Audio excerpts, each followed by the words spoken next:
Welcome, everyone. My name is Beth Keene, and I'm the CEO of Holocaust Museum LA. And I'm thrilled to welcome you to our book talk on The American Way, a true story of Nazi escape, Superman, and Marilyn Monroe. It's a very intriguing title that we will soon learn why it is named that way. Thank you to Chevalier's Books, the oldest independent bookstore in Los Angeles, for making the books available tonight. For those who are new to Holocaust Museum LA, we are the first survivor-founded and the oldest Holocaust museum in the United States. We were founded by survivors who met at Hollywood High School in 1961, and they wanted to create a safe space where they could remember their loved ones who died in the Holocaust and to start displaying some precious objects that they had from before, during, or after the war, and just to start educating young people about the Holocaust and what they had personally endured. So we are home to the West Coast's largest collection of Holocaust-era artifacts. Admission is free for all students and youth 17 and under. Since day one, Holocaust Museum LA's mission has always been grounded in teaching the critical lessons and social relevance of the Holocaust, empowering our students and visitors to speak out and stand up against all forms of hatred, bigotry, and anti-Semitism. Our work remains more vital than ever. Systemic anti-Semitism, racism, and hate rhetoric is getting further entrenched into our current climate of political divide and public discourse. The Anti-Defamation League's annual audit for 2022 revealed the highest number of anti-Semitic incidents on record in the United States in 3 decades. Holocaust Museum LA offers customized tours, artifact-rich and high-tech exhibits, creative educational programs, and intergenerational conversations with Holocaust survivors. Our student programs are truly making an impact on behaviors. Students come in as bystanders and they leave as upstanders. Since opening our permanent home in Pan Pacific Park in 2010, we have welcomed nearly 600,000 visitors.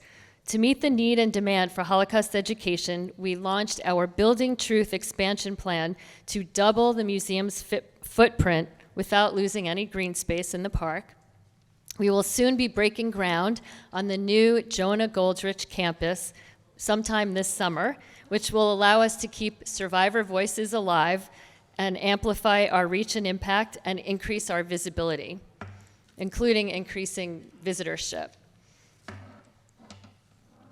As a culturally specific museum, it is important for us to acknowledge that we are gathered on the traditional, ancestral, and unceded land of the Tongva people. The Gabrielino Tongva tribe has a rich cultural and spiritual heritage, and their presence and influence can still be felt throughout the region. We recognize the contributions of the many indigenous peoples from across Turtle Island who call Los Angeles their home today. We pay our respects to their elders, past and present, and honor their continuing connection to this place. So before I introduce our guests, I do want to honor Eva Nathanson. She's a survivor, and do we have any other survivors here? Please stand up for us, Eva.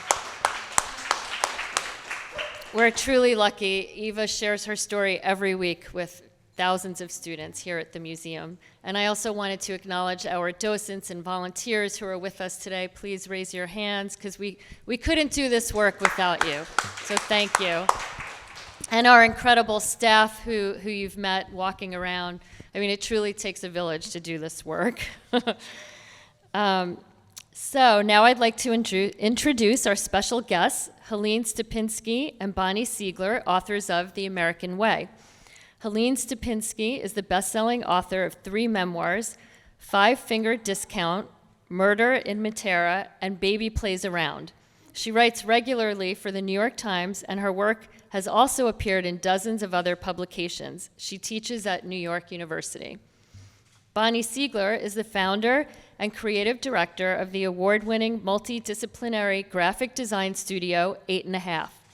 The author of Dear Client, a guide for people who work with creatives, and Signs of Resistance, a visual history of protest in America.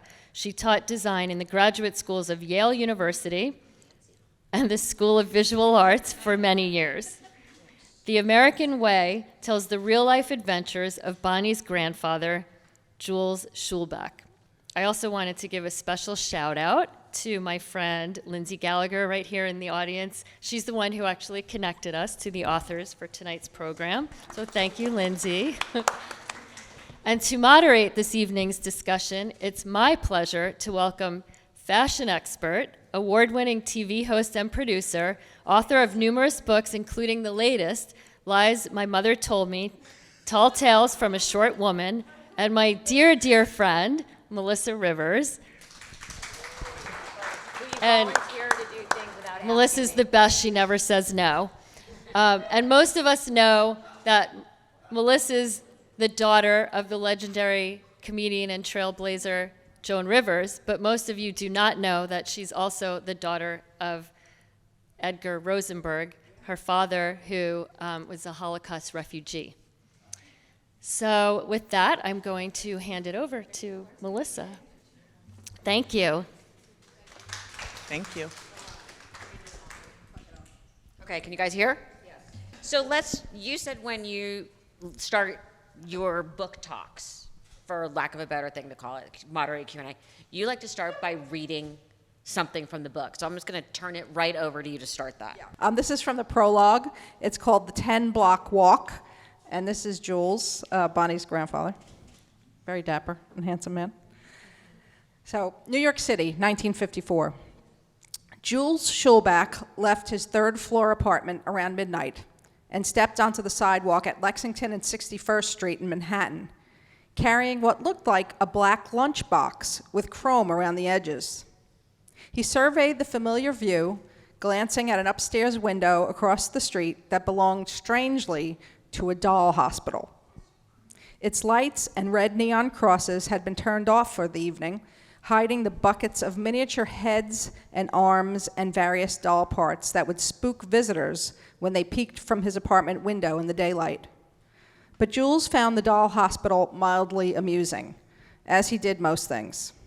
He panned his gaze a few doors down and crossed the avenue to his fur shop. Its treasures were locked up for the night.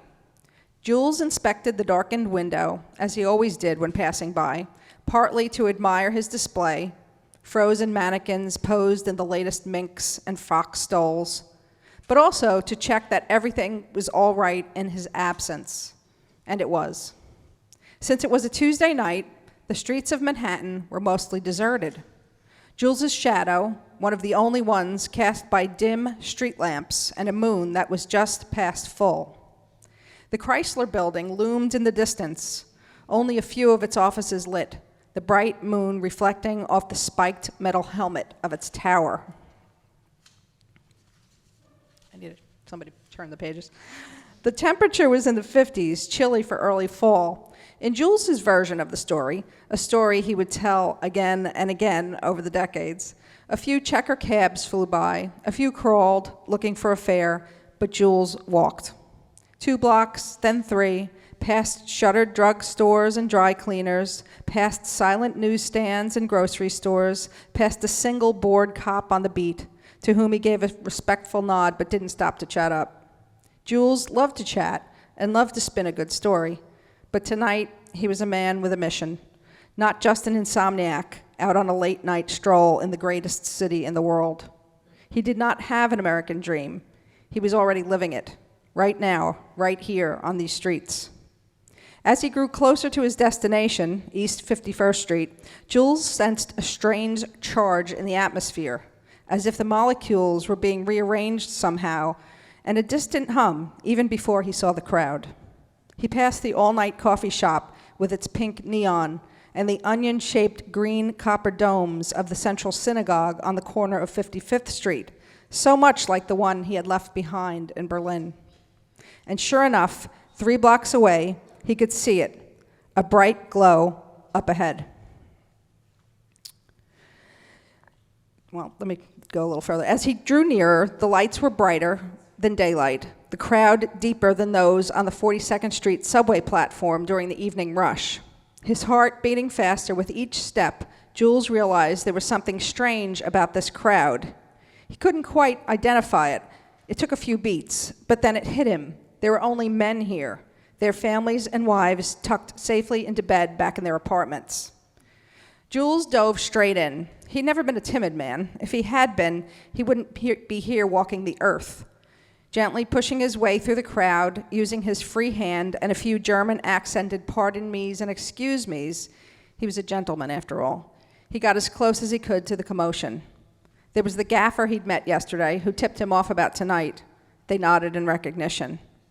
Then the movie director flitted past in his fedora, nervously eyeing the growing throng. His name was Billy Wilder. They were both from Berlin, Jules knew, both escaped Jewish refugees. He caught Wilder's eye and held it for a moment, long enough to think that maybe Billy, too, knew what they had in common, as if Jules was marked somehow with invisible ink that only the fellow wounded could detect. Billy walked past, and Jules was suddenly reminded of his purpose here tonight. Jules looked around at the artificially lit New York City street corner. Always so much life, so much to capture. He had tasted the bitterness of life, but this was the sweet part. He peeked through the lens of his Bolex, focused on Billy Wilder and the crew in front of him.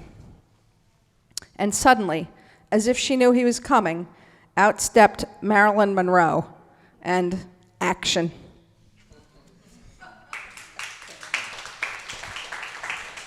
And it goes from there. First of all, I've read the book. It's such a fun read. I mean, it's a easy. Okay, I'm gonna say it how I like it. It's an easy read. Yeah. You learn a lot, but it's enjoyable and not like know. It's rare to be able to say a book about the Holocaust is a fun read. Yeah, it is. But it's also very much, which I found too, it's almost a history of New York. Yeah. A little bit, and the history of LA in those particular time frames. But we'll get to that. What prompted you to write this book? It started from me in 2016, I guess. In the fall of 2016, there were good people on both sides. Anti-Semitism was increasing, and I got scared. My grandfather escaped when he was 25, so I was, 50-something, and I didn't know what to do, how to address it. I'm an activist. There was no poster I could make to address this issue. But I had my grandfather's story, and I had footage of Marilyn Monroe. So I decided to put the two together and get an article in the New York Times just to bring up the Holocaust, bring up 1933. Let's all start talking about what happened and what can happen if we keep going down this path. So I asked a friend if they knew someone who writes for the Times, and they introduced me to Helene. Yeah, nothing like, shooting low. Do you know someone at the Times? Yeah, you know what I mean? it's true, I know. Well, it had to be in the Times. It's true, she's right. But what I think is so interesting is your grandfather never showed you the film. Right. Well, he showed it to a lot, like in the 50s and the 60s Right. he did. But then, time went on and he put away the projector and he put away the films, badly, I might add, and it just forgot about it. But he told us about it. I shot Marilyn Monroe. But no, we never saw it. What? Was it? Did you know where it was? No, or no, you just had to go through stuff and find it? It could have been thrown away for all I knew. When we were moving him out of his apartment because this 93-year-old, guy who escaped Nazi Germany was evicted by a corporation. So we had to move him, and we were just cleaning out his stuff. And he was a furrier, so there was a pelt room. I know it's gross, but that's where he kept his pelts. And we went in there and we were emptying it, and there was a D'Agostino bag, which is a grocery store in New York, plastic bag filled with film that looked like spaghetti. Like it was all off the reels. We didn't know if we had found it. We knew we found some film, brought it home, put it on the reel-to-reel, and you could see it was Marilyn instantly because it was beautiful. It was Kodachrome, 16 millimeter, her white dress on the black background. It was just, we knew it immediately. It was really the closest I've come to finding buried treasure. So what attracted you to the story? I've been writing, I'm 58. I've been writing since I'm, 5 years old, basically. And I know a good story when I hear it. I've been freelancing for the Times for decades, and I get pitched every day, maybe several times a day. And as soon as I heard this story, I was like, wait, this is a good one. You know, you stop everything you're doing.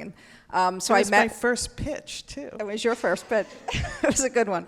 So we met for lunch one day, and she showed me the footage of Marilyn on her phone, and it's pretty mind-blowing. He's just you're Marilyn, and I'm Jules. Not even, you're closer even, yeah. And it's just beautiful, beautiful footage. It's just really crisp and clear, and it looks like it was taken last week, you know. So she shows me the footage, which is amazing, but then she starts to tell me the story about his escape from Nazi Germany. And it's just a crazy story. I mean, it's got all these different twists and turns. We'll talk about it a little bit tonight. But that's what attracted me even more so. And then, of course, the stuff that was happening all around us with the anti-Semitism. So I said, yeah, this is good. I pitched it. They took it. I did it. It became viral. It was one of those viral hits. Right, because it was originally an article that then got picked the up Times. and became viral. It went everywhere. When did you say, ooh, there's a book here? Well, a couple. So we did the article, and then we were just friends. You know, dinner, drinks, More drinks. and then more drinks. More drinks. And then a couple years later, I confirmed a third element of the story, which was that the person who signed for my family to get out of Nazi Germany was the publisher of Superman comics, the head of DC Comics, and the first issue of Superman, Action Comics #1, came out the week he signed for my grandfather. So it was in 1938. So it was crazy timing, the whole thing. So then we had Marilyn, my grandfather, and Superman, and Harry Donenfeld, who's the guy. So I called Helene and said, want to do a book? And I said, yes. And then we spent all of COVID, all of the pandemic, working on the book. Yeah, she had asked me, I think it was December or January, right before the pandemic. And of course, we didn't know the pandemic was coming, right? And we started working on a pitch for the book, proposal.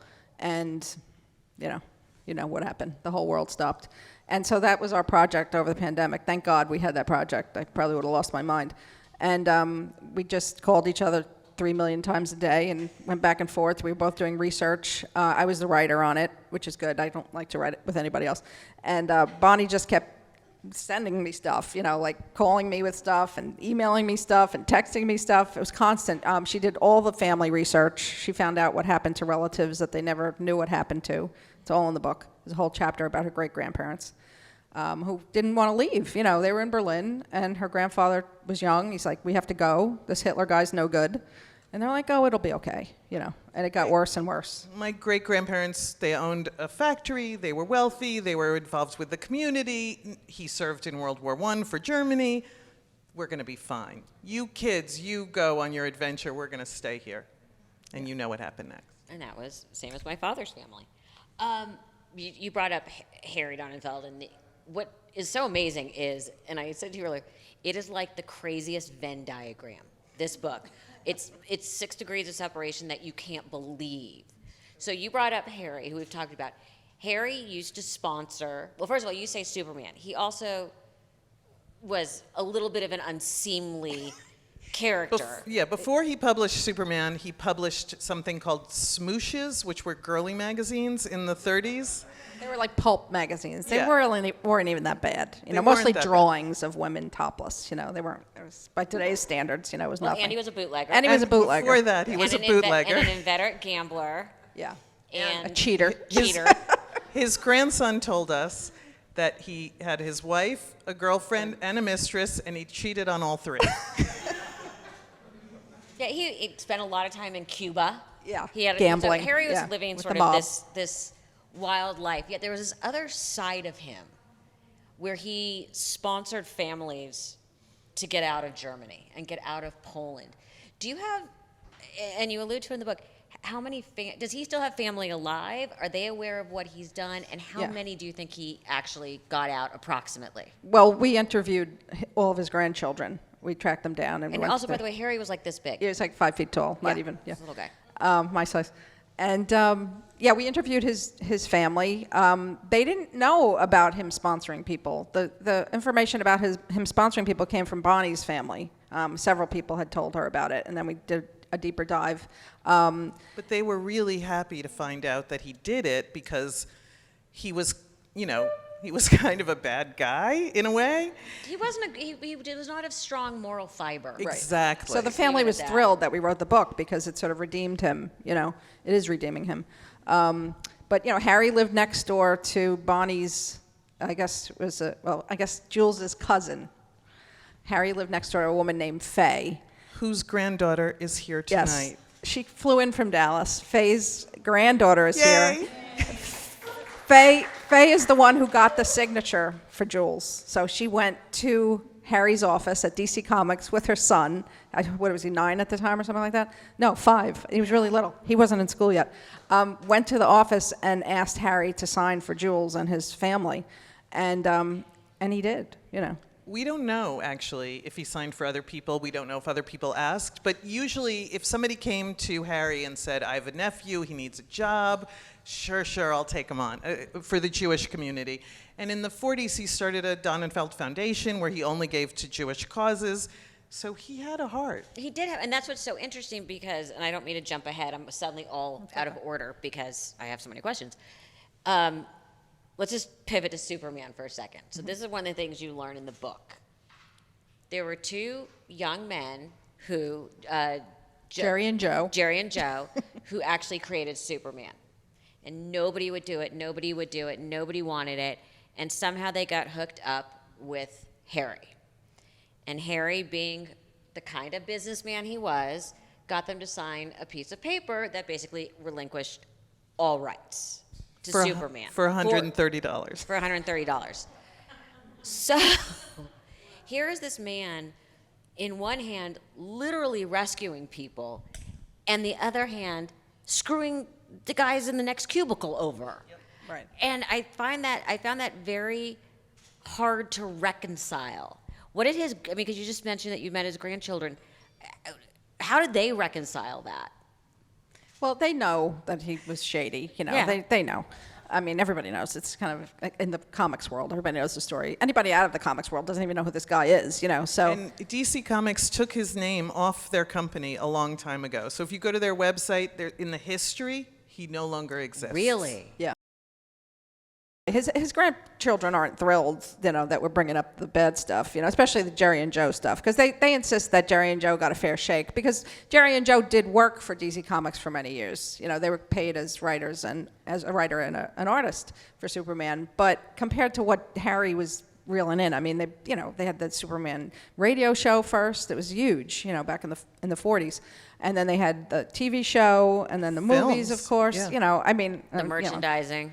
Oh, the merchandising was the main thing, That was the main actually. thing. Yeah. So they got none of that. None of that. Yeah.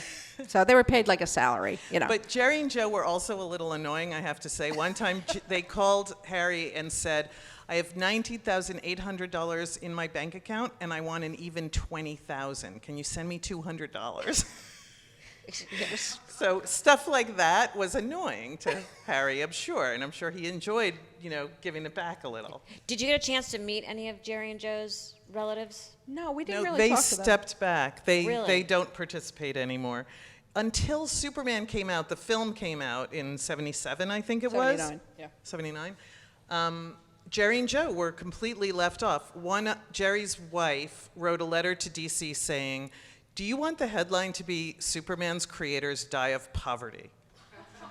And they said, okay, we'll pay you a little something. Yeah. And they reinstituted their credit. So in every Superman movie now you'll ever see, it has to say Jerry and Joe. They had taken their name out of it, you know. So now all the Superman movies say Joe Shuster and Jerry Siegel.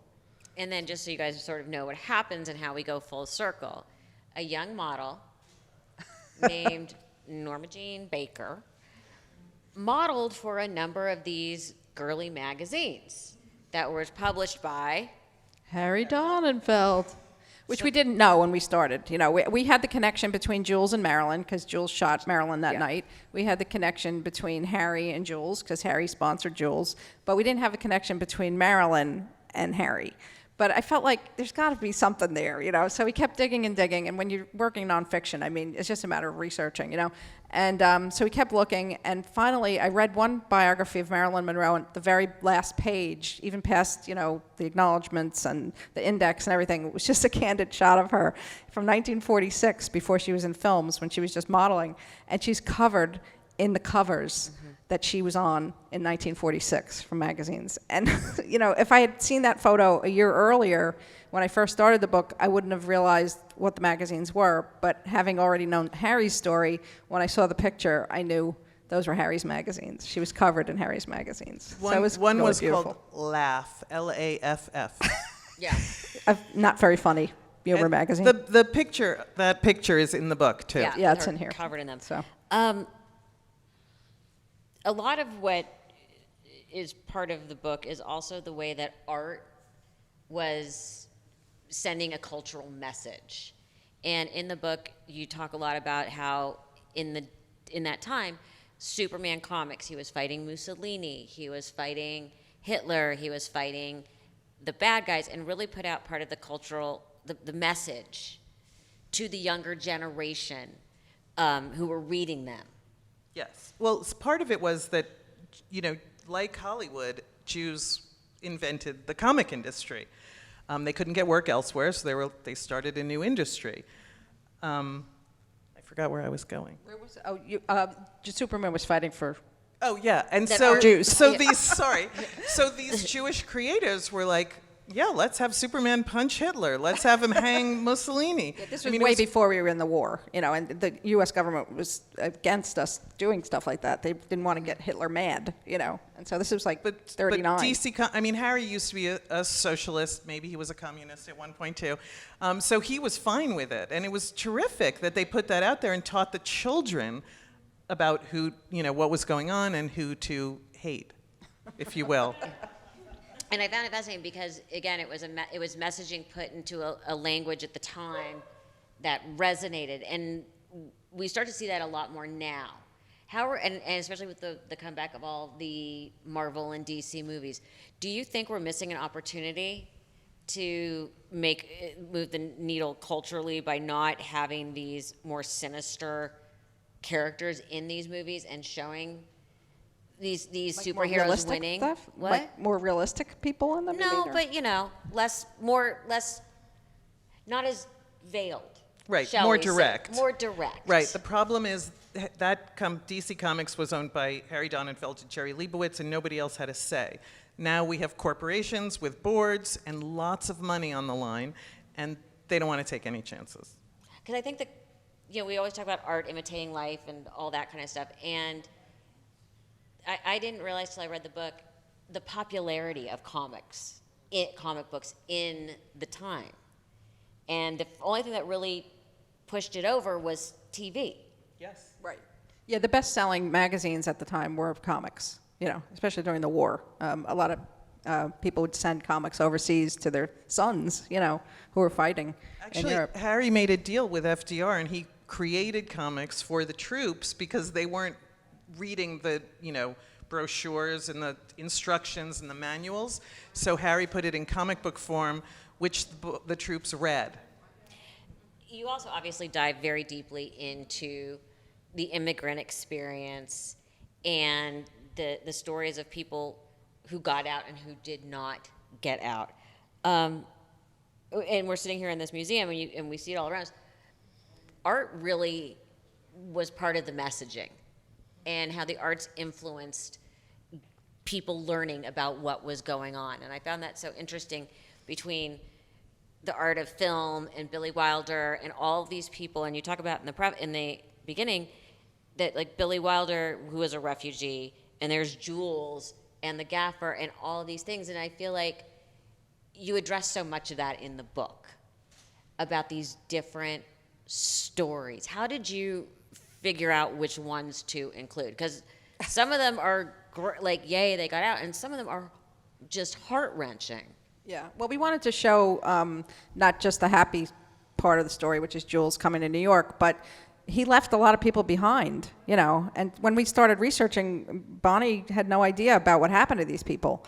And that's the deep dive that she took. She worked with the Holocaust Museum in D.C. She worked with Yad Vashem. She dug and dug until she found what happened to all these relatives. And so we decided to make some of those people characters. So Jules has one sister named Golda, who, again, didn't want to leave. She had a company there. She was doing well. And on Kristallnacht, she was, you know, thrown out of her house. And eventually went to 4 concentration camps, 4, and survived miraculously. Eventually, So she was one that I actually knew. Yeah. There were the ones. You didn't know her story, right? No, I didn't know her story at all, but I knew her really well, but people don't talk about it or didn't talk about it then. So her story's in there, and also her grandmother's sister, who they called Aunt Ushi, hid underground. They called them what is it called? U-boats. U-boats. Yeah, submarines, U-boats. People who hid underground in Berlin during the war or anywhere in Yeah. Germany, or what was or submarines. They were also Submarines, yeah. called submarines. They just, you know, pretended not to be Jewish and moved from place to place. And that's what Ushi did. She just moved from place to place and somehow survived the war and eventually did come to New York as well. And she's my favorite character. She's a real pistol. She's your favorite character because she schlepped her typewriter around while she was in hiding in Berlin. The for Lois Lane 5 of, years, schlepped her huge typewriter, which was against the law because Jews weren't allowed to have typewriters or radios or anything really. And it had the umlauts over the letters, and it was a German typewriter. And she talked about she got away with it because people thought she was Irish. Right. She had freckles and red hair. So It's just, I mean, there's so much to cover. What did you find? What did you learn that you did not know about your grandfather? My grandfather I knew, I have to say.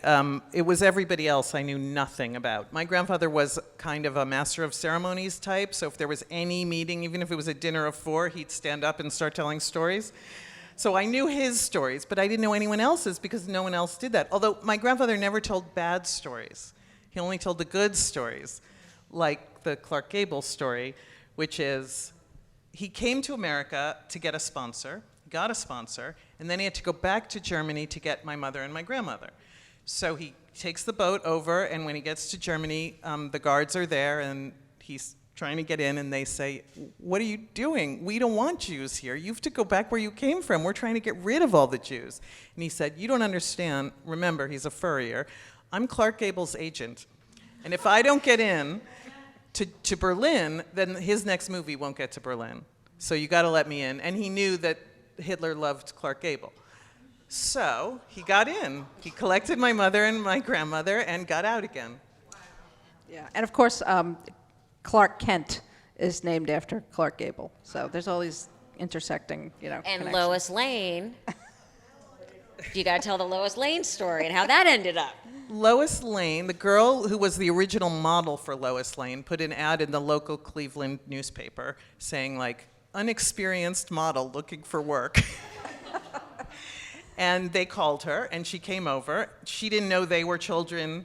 They didn't know she was a child. Anyway, she was the model for Lois Lane, and then she dated one of them, and he took her to this big cartoonist ball, and he bought her this really fancy dress to wear, and she ended up leaving the ball with the other one With Jerry. and marrying him. This is a very, you do need like You a almost need a bulletin tree. board Yeah. to Yeah, like yeah, I know, it's to true. put things on to follow the story.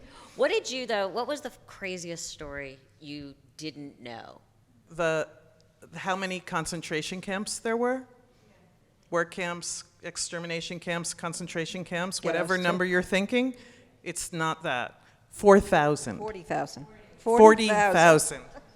Wrong, I slipped. 40,000. I mean, we both were thinking a couple hundred. How horrible. 40,000. Why did you choose the title The American Way? Well, originally it's, you know, truth, justice, and the American way, which is Superman's tagline, right? But it sort of has double meanings in practically every subject we cover, right? So Harry Donenfeld, he was this capitalist. He did really well for himself, but he screwed everybody. So both is the American way, right?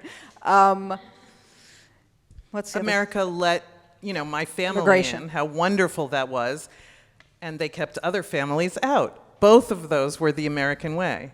Yeah, and Marilyn too. You know, she was this great success, but died this sad death. You know, abused by Hollywood, basically.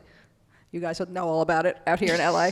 I don't have to tell you the sexism and all that. So they're both the American way. That dream that to become the movie star, she did it. You know, but You tell an interesting story about, there was a Superman comic about fighting the KKK. yeah. And how, it's a great story, you should tell that. Yeah, And then, so tell the whole story. I'll tell the beginning, and you can go with It's the end. it's a great so story. The radio show, the Superman radio show in 1946, had to come up with new villains because Hitler was dead. You know, so you know had been fighting the war basically. Superman had been fighting the war, and so they took on the KKK, and so they did, I don't know, some crazy number of episodes, was like 26 episodes on fighting the KKK, and Superman, you know, vanquishes the KKK in the end. And Bonnie's favorite part of the story.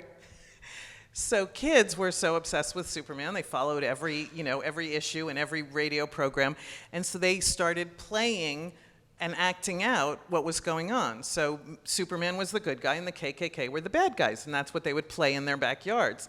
And the Klan members would come home and find out that they were the bad guys to their own children.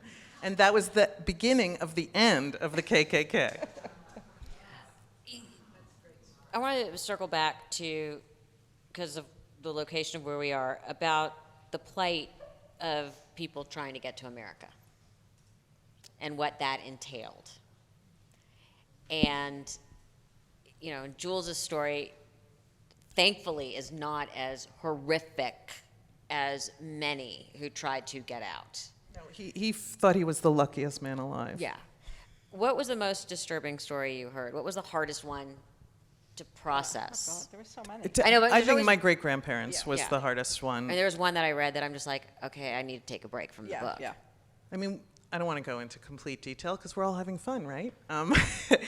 But they, they stayed and wrote my grandfather terrible letters, and the laws just kept getting worse and worse. And they were taken, they had to go on a train. I'm not going to do the whole thing. Yeah. They had to go on a train, and they went up to Mali Trostanek, which was a camp I had never heard of. It's outside of Minsk in Belarus. And I think they thought it was going to be okay. They were on this kind of nice train. It wasn't cattle cars. They were with all these other intellectuals from Berlin. Everybody was really rich and, really important Right, they people. We have the whole recognized list of everyone people. who was on the train. She got the list of all the names and their occupations. So And then they were transferred to vans.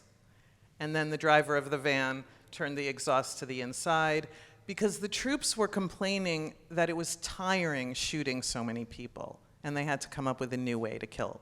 yeah, and the gas vans led to, the gassing in the camps. So that was like the kind of experiment with the gas vans. So, and I had never even heard of the gas vans. That was the Nor had first time I had ever come across it. So we learned a lot. But it was that we had their whole train route, every town that they stopped in, every town that they, because, the Germans kept such good records. They thought they were going to win, the Nazis. So they kept records, because why wouldn't you if you're going to win, right? So It's just so interesting, and I want to talk a little bit about Marilyn Monroe and how she factors into this book, and you managed to bring in baseball right. in this. She was such a symbol of hope and the American dream and success. Do you think that's why Jules loved her? Do you think that's why he got up and went and walked those blocks and fought his way through a crowd to get this woman on film? I think she definitely represented America, everything good about America. But the first part of the shoot, if anyone saw the 7-Year Itch, I don't recommend it, but there's a scene in front of a townhouse in the beginning of the movie, and it was across the street from my grandfather's home, which is why he started shooting. So he didn't go find this, and then he befriended the gaffer who tipped him off on the next night when they were shooting outside. So I don't think he thought, he wasn't like having pictures of Marilyn Monroe on his wall or anything. No, I'm just saying that But he made this effort He specifically for her. It was, that's the American dream, like to stand out there 5 feet from Billy Wilder and Marilyn Monroe with your home movie camera. Yeah, and again, Billy Wilder was a refugee. Right. as were many, you talk about Carl Lemley in the book. Lemley, yep. Yeah. That all these crazy connections. What do you hope people take away? Well, I think it is an optimistic book, even though it does have these dark parts. I think the main message, really, and this is through Jules, is the message of love, because he loved everybody in his neighborhood. He was the mayor of his block. He went out of his way to help fellow refugees, even non-fellow refugees. He was really just a great guy. And at one point, Bonnie's grandmother had a stroke. She was just in her 50s, and they thought she was going to die, and so he brought her home. The doctor said she only had a few days to live, so he brought her home. He wanted to be with her in her last moments, and he took such good care of her that she lived for 25 years. She she was there the whole time. Bonnie saw it. And he was just this... At one point, you're like, enough already. He's so good. Oh, the bad stuff, you mean? Never complained. He took, he fed her, he dressed her, he clothed her, everything for 25 years, and with a smile on his face. He just was he felt lucky to be alive. Yeah. He felt blessed, and without ever talking about this, he paid it forward every day.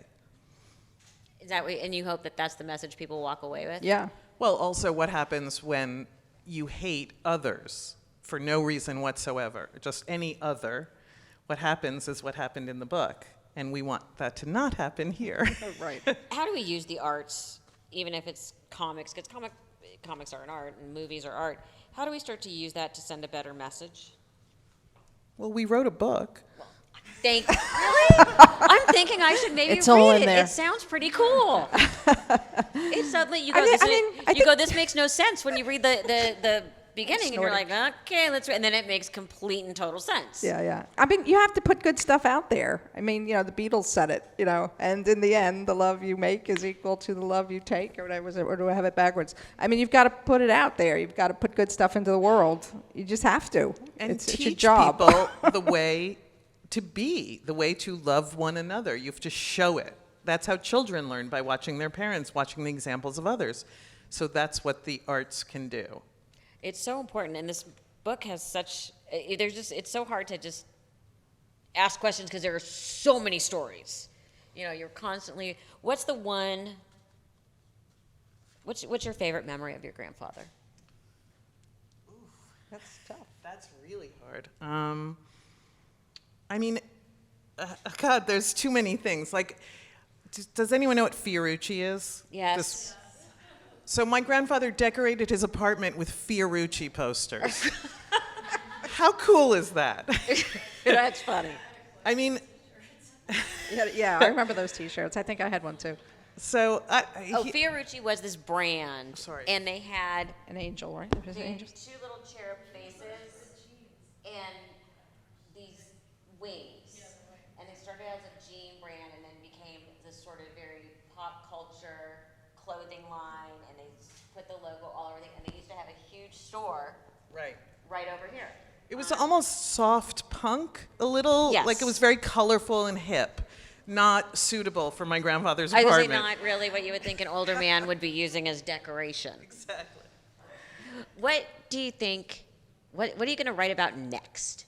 Where's this going next? Is this going to be a movie? That's what we're hoping. Yeah. Yeah. We took a meeting today. And how'd it go? Great. This is the only want place us. where people applaud at taking a Yeah, you meeting. gotta- Who do you want to see play the different characters? Oh, I know. The guy from The Thin Man. Help me. The Thin Man. William Powell. Thank you. Well, he's He's dead. I know, but William Powell could play my grandfather. It's just the character. I haven't really cast it yet. You're not new in your own head? We've been busy. We haven't really thought about Yeah. that. Because We need my to- mother always used to joke that, of course, the perfect person to play her would be Kate Blanchett. Of course. Because they have so Yeah. much, they're Yeah. so alike. Right. Totally. I see that. Yeah, Wasp being 5'10" versus short, 5'2" and Jewish, because, Right. I think she's a good enough actress that she could pull that off. I'm just saying. It's a good question. We have to start thinking Yeah, about that. we're going to start making lists. Yeah, start immediately. Well, Harry Donenfeld would probably be like, I don't know, who's Jack Black. Jack Black. That is a great call. great idea. So, besides this turning into a movie, Is there going to be A limited series. a limited series? There's Is too this- many characters. Yeah, you need Do a you limited think series. that there's, not that there is a part 2, but this is going to keep you looking? I mean, this brought you into writing a book, which was not what you did. Trying to find telling stories through these kinds of connections again, I guess that's more for you. Yeah, this is my 4th book, so I'm sure there'll be others. But in the way, I know hope. that, but I'm saying in the way that this is the constructed, that Yeah, you yeah. find that one thread, and as Yeah, you yeah, pull yeah. it, Yeah. the whole thing spreads out in Well, front this, of you. this was my first non-memoir. My first 3 books were family and personal memoirs, and so I ran out of family stories basically, and so She used mine. I used hers. So I glommed onto Bonnie. So it's kind of interesting. It was a whole different process. Right. When you're writing a memoir, you're just sort of telling it off the top of your head. I remember this, I remember that. But this had to be much more researched, and you had to fact check things and make sure it was right. And not that you don't do that with memoir, but it's a little looser. And so I think, I still don't have any more family. So I'm going to have to keep writing other stuff. I have some ideas. There's on where I'm one going. story that is still hanging over my head, which is pretty much when we were done already. I found out that my grandmother, this I never knew, my grandmother and her sister had written to Germany for reparations, and apparently they kept up the correspondence for 14 years, never got anything, and Germany sent me all the paperwork. So, they sent me, it was like a couple hundred pages, and they also sent me a bill for the Xeroxes. I said, I'm If serious. you pay that, I'm not I talking didn't to you pay ever it, again. obviously. Do not pay that But bill. in it, they had to list everything in their apartment that they grew up in detail. And then the Germans, who were still Nazis, I mean, the war ended, but Nazis still lived there, and they were all the bureaucrats. So the Nazis wrote back, you need to prove this. What I need is an affidavit from everyone who lived in the apartment in the apartment building in 1940 who can vouch for all your furniture and goods. Well, that's easy. Yeah, unbelievable. We 'Cause they still got that killed them document. all. We didn't include that in the book, but we used that list of what was in the apartment to describe what the apartment looked like. People are saying, how did you get so much detail in the book? And it's all reporting. We went to Berlin together. We went to all the different buildings that Jules lived and worked in. Miraculously, they're still standing, all those places. There'd be a new building, and in the middle was Jules, where Jules lived. And it was really kind of a miracle. And it went all over the city doing that. And then we went to Wannsee Lake. I don't know if you guys know about the we're in the Holocaust Museum, of course you know. Some audiences don't know what that means, but one of the crazy connections, like we said, all these stories are connected. Her grandfather used to go to Wannsee Lake with her grandmother and her mother when she was a baby and swim, and there's pictures of them there, written on the back, Wannsee Lake. I didn't know what that meant. I And? didn't know much. And then Billy Wilder, his first movie that he wrote that was a success was called People on Sunday. You can see it on YouTube. You can just go online. And it's a movie, almost like a documentary. It's got actors and actresses, but it's kind of documentary-like. People on Sunday going to Wannsee Lake on the weekend to swim. And so then we went to Wannsee Lake, and of course you know what's there. It's the villa where they came up with the final solution. And we stood in front of the villa, and you could see the beach right there where her grandfather went. So it was just this crazy, it was really an emotional moment. And the whole writing of the book was really emotional, but that was one of those moments. And so the book starts with the intro, which I just read from, but then switches back right to him on the beach at Wannsee, and so you go from there. You're starting in Berlin in the early 30s, and you're moving through to practically the current day. So. And when I walked in, I saw Yeah. there is a photo of the white villa Yep. on the back wall over there. So look, it's another connection. in It this is, it is. ginormous She saw Venn it. diagram. She saw it first. She went at the corner. She said, "Oh God." I know what that is. Yeah. So that's the story that you didn't that you didn't get to put in the book that you wish you could have.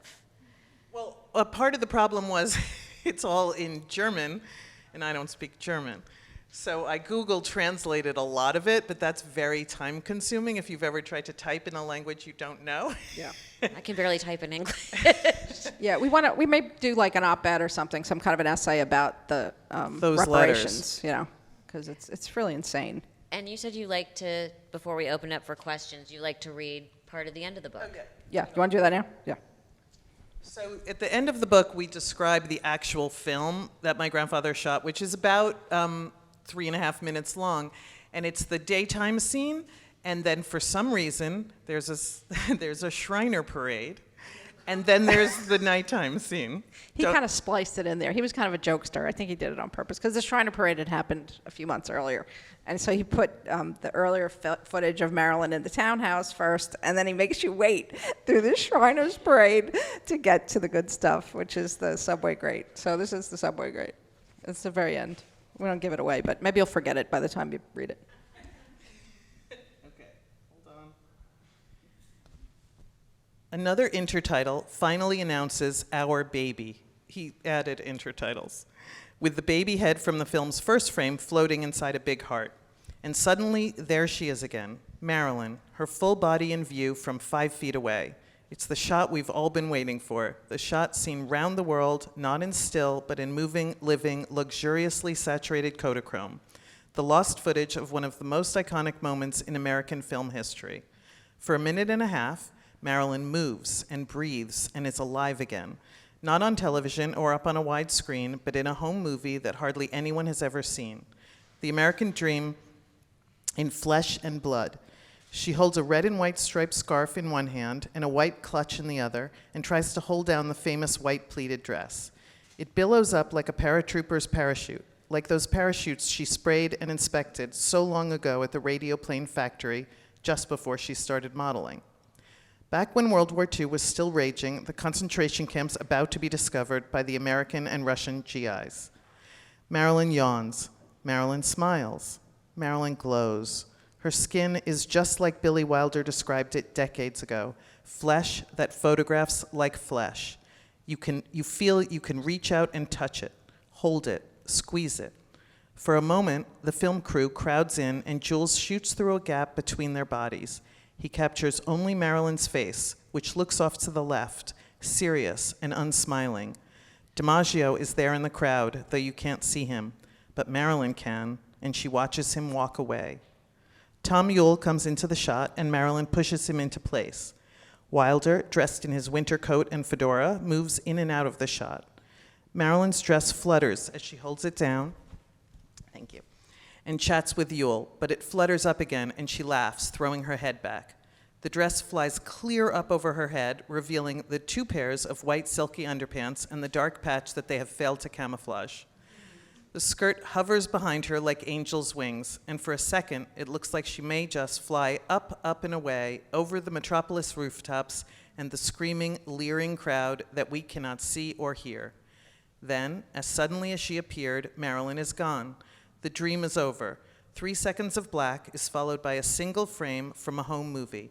A middle-aged Schulbach relative strolls on green grass, a teenage boy behind her, both on a typical miraculous family outing, a family that, had it not been for Harry or Faye or America, would simply not exist.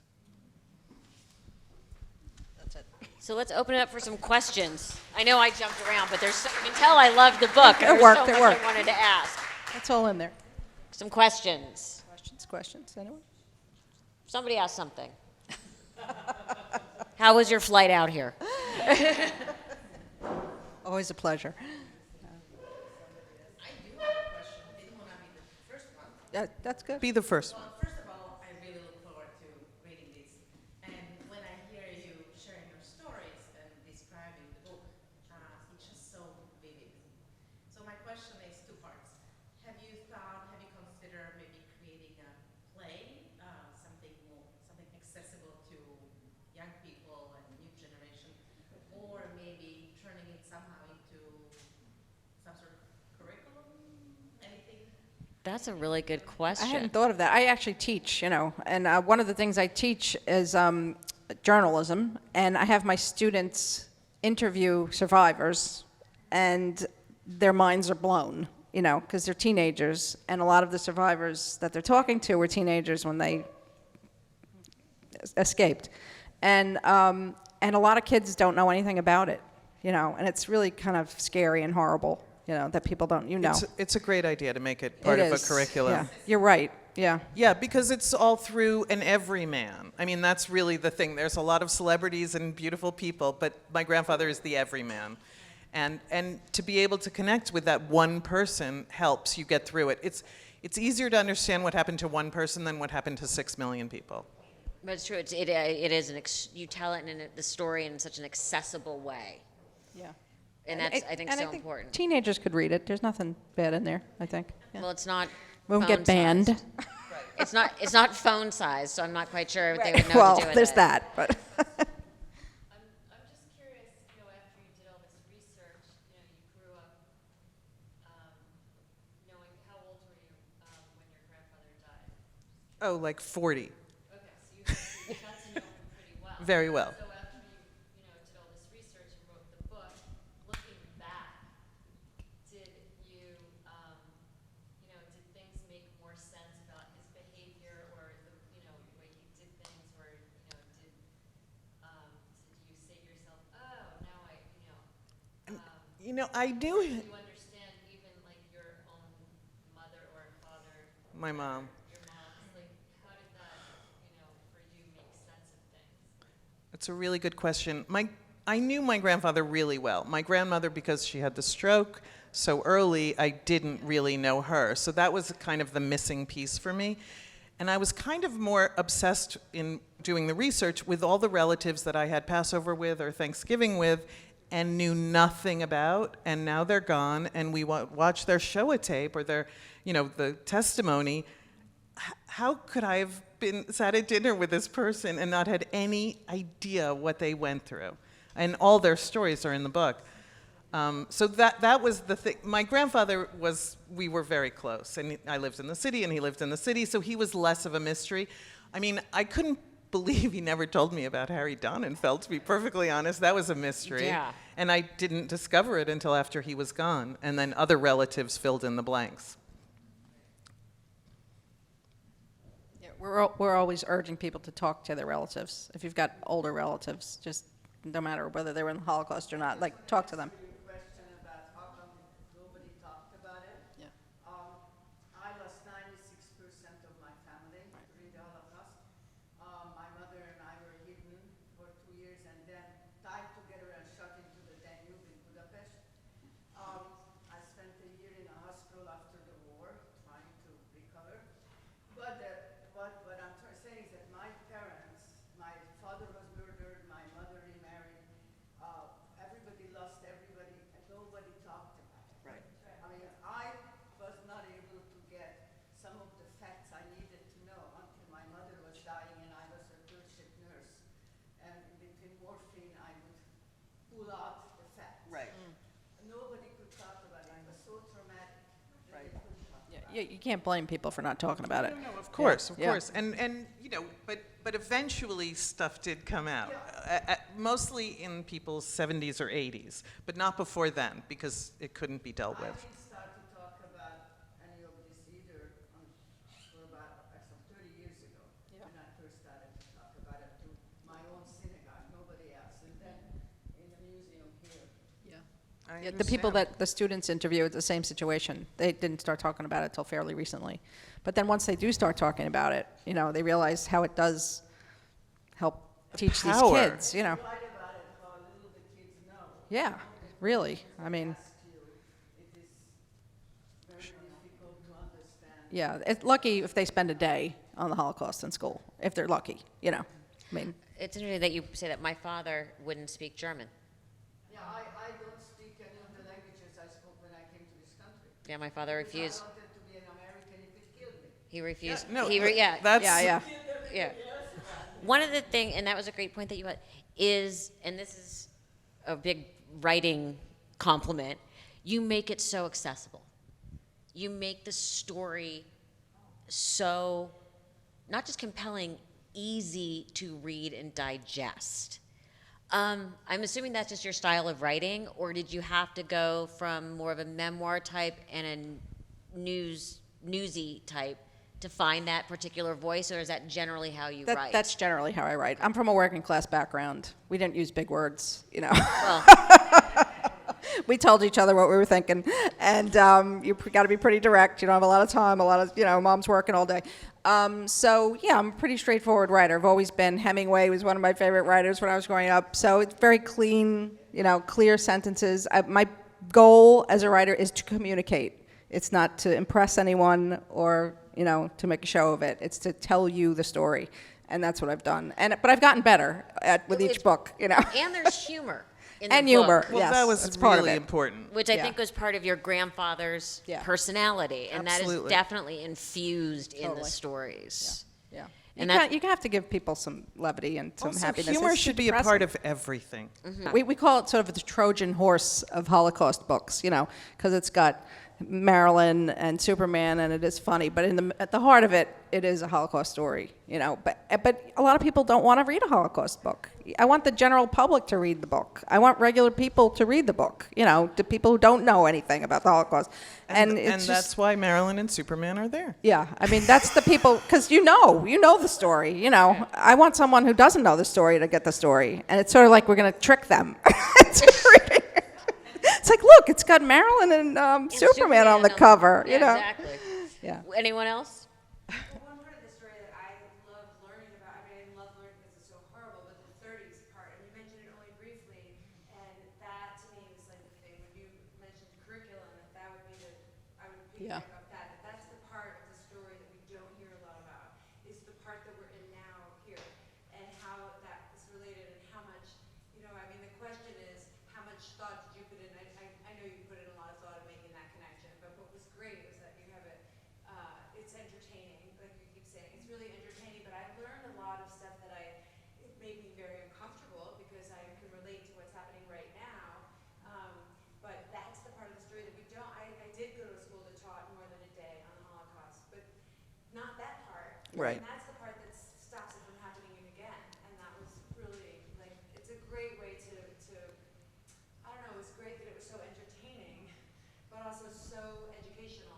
Yeah. In such an important way at this moment. So what she's describing is 1933, Hitler comes to power, and over the next 5 years, they pass 400 laws restricting Jews from doing, anything.